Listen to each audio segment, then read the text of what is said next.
Olá, muito bom dia, queridos. Paz seja convosco.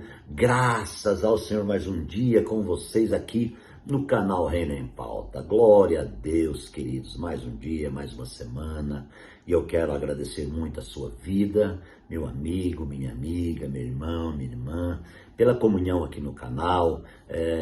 Deus tem aberto uma porta grande e eficaz para podermos liberar essa palavra reinante ao seu coração. E eu quero agradecer também a todos os irmãos que multiplicam essa mensagem, que repassam ela para os seus grupos, né? Então são tantas pessoas que recebem durante o dia essa mensagem. Eu quero agradecer muito a todos vocês e quero dizer que se você não se inscreveu no canal ainda, se inscreve no canal, vai ser muito bom você se inscrever no canal, você vai ajudar aí a incentivar o canal, né, a crescer o canal. Quanto mais o canal crescer, mais pessoas serão alcançadas, e então a relevância do canal, quando ela cresce, irmãos, é muito bom para o alcance do número maior de pessoas. E isso só faz com você se inscrevendo, deixando seu like, assistindo o vídeo até o fim.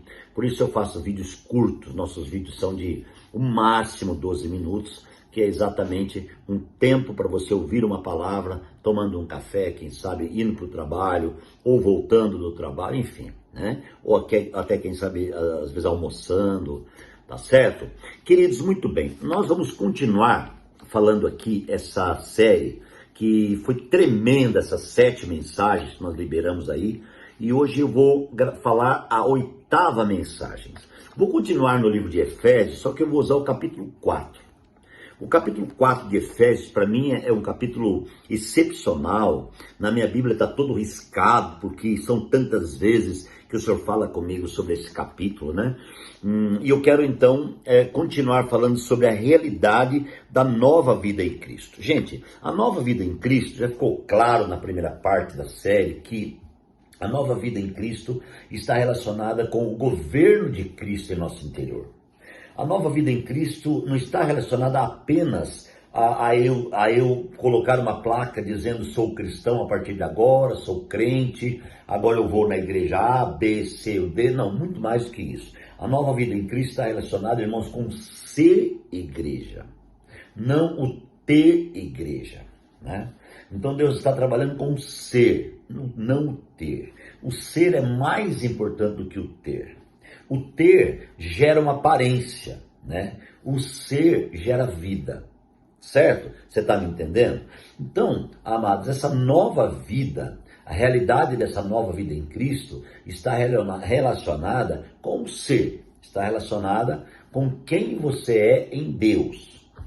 Como é essa relação? Como está essa relação, essa comunhão entre você e Deus? Amém, amados? Então é muito tremendo isso. E hoje nós estamos vivendo, como diz a palavra de Deus, na última hora, o tempo do fim. Então está acontecendo coisas absurdas no meio dos crentes, no meio da cristandade. Estão acontecendo coisas absurdas no que diz respeito a pontos teológicos, no que diz respeito a ensinamentos, a doutrinação.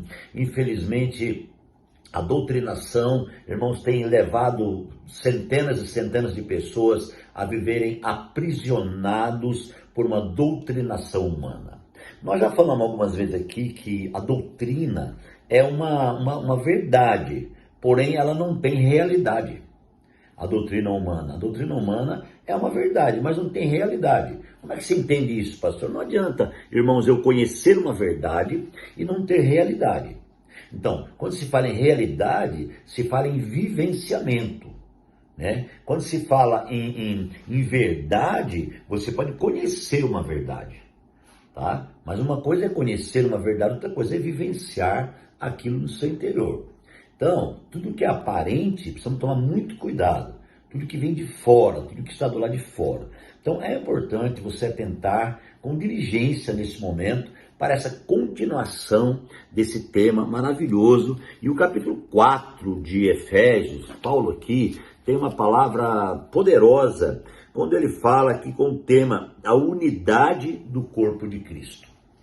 Amados, a unidade do corpo de Cristo. Paulo fala assim, verso 1, como prisioneiro do Senhor, rogo-lhes que vivam de maneira digna da vocação que receberam. Isso é tremendo, já começa assim uma palavra muito forte, né? Já começa Paulo, amados irmãos, rogando, né? Paulo conclamando, Paulo dizendo assim, gente, eu quero que vocês entendam, sabe, essa forma digna da vocação. Quero que você conheça e reconheça a sua vocação, primeiro entenda o que é vocação. Amados irmãos, a realidade da nova vida de Cristo revela em nós a nossa vocação. Aí nós falamos, ok, pastor, então, por exemplo, eu fui vocacionado para ser o quê? Eu fui vocacionado para ser pastor, então agora eu estou famoso, estou nas primeiras páginas. Queridos, eu já falei que isso daí, sabe, é ter. E Deus não está preocupado com o ter, está preocupado com o ser. Mas então, o que é uma vocação? O que é o ser de uma vocação? Irmãos, o ser de uma vocação é a realidade da vida de Cristo em nós, que nos chamou e nos fez povo seu e ovelha do seu pasto, e nos designou para que vá e dê fruto, e o vosso fruto permaneça. Aleluia, a fim de que tudo aquilo que pedires ao Pai, em nome do Senhor, vos seja concedido. Então eu vejo aqui a vocação, irmãos, uma relação plena da revelação de Deus, das coisas de Deus na vida do homem.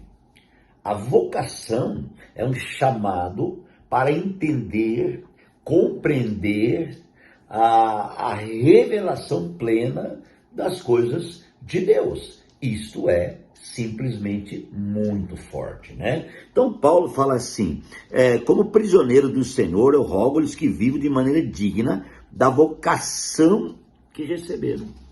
Então a vocação que eu recebi e que você recebeu é para viver a vida de Deus, para viver de maneira digna. Como é viver de maneira digna a vida de Deus? Oh, que coisa tremenda, né? Amados irmãos, viver de maneira digna as coisas de Deus é ganhar a realidade da nova vida de Cristo. Cristo tem uma nova vida, né? Cristo é novidade de vida. Cristo em nós é novidade de vida. Cristo em nós não é repetição. Cristo em nós não é cansaço. Cristo em nós não é o homem se mostrando, se aparecendo. Cristo em nós, amados irmãos, é a vida de Deus governando o ser completo do homem. E fazendo do homem, como eu já disse nas mensagens anteriores, o seu instrumento. E através desse instrumento, Deus opera o exercício da sua edificação. Isso é tremendo. Deus tem uma edificação e a instrumentalidade da edificação de Deus é a igreja. E para que a igreja, irmãos, possa viver a realidade dessa instrumentalidade, então existe o novo de Deus implantado na vida da igreja diariamente. Por isso é que a fé, irmãos, não é uma coisa antiga, a fé, a vida com Deus, não é aquela coisa rotineira, sabe, que entrou naquela rotina e está cansado de fazer a mesma coisa, não. Deus, Jesus Cristo, é novidade de vida. Jesus Cristo, irmãos, ele tem uma revelação diária, né? Diária. Então, Paulo está rogando que viva de maneira digna, que entendamos a profundidade do vivenciar da maneira digna da nossa vocação, né? Você não foi chamado por um grupo de pessoas, por uma empresa, você não foi chamado, amados irmãos, por um sistema, você foi chamado por Cristo, vocacionado por Cristo, você é de Cristo, aleluia por isso. Então glorifique a Deus e vive essa realidade, amados irmãos, né? Então Paulo diz, como prisioneiro do Senhor. Aqui outro ponto que eu quero entrar, Paulo ele estava prisioneiro do Senhor. A Bíblia usa aqui a palavra prisioneiro no Senhor. Olha que interessante. Vamos interpretar isso. Não é prisioneiro do Senhor. Prisioneiro no Senhor. Então, mais uma vez aqui nós vemos o ser, né? Não ter. Paulo está prisioneiro no Senhor. Quer dizer, ele e o Senhor são um. E se ele está preso numa cadeia, como é uma realidade, né? só que o Senhor está com ele.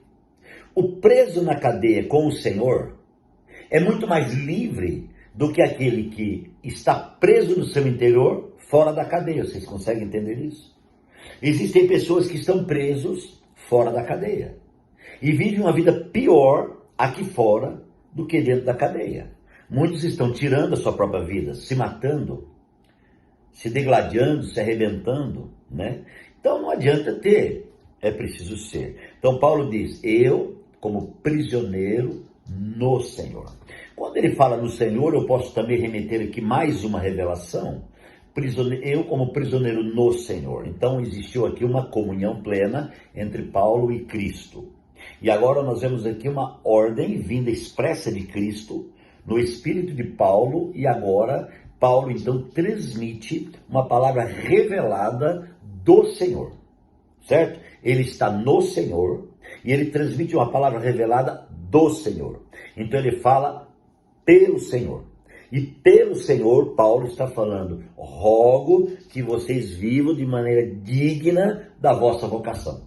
Não é tremendo isso? E agora então, você pode viver essa forma digna da vocação, glorificando o nome do Senhor, exaltando a Ele. Deu para você pegar, entender aí o princípio dessa 8ª mensagem da série? Vamos orar. Pai, obrigado por esse momento, que o Senhor continue abençoando os meus irmãos poderosamente, ministrando abundantemente sobre cada um.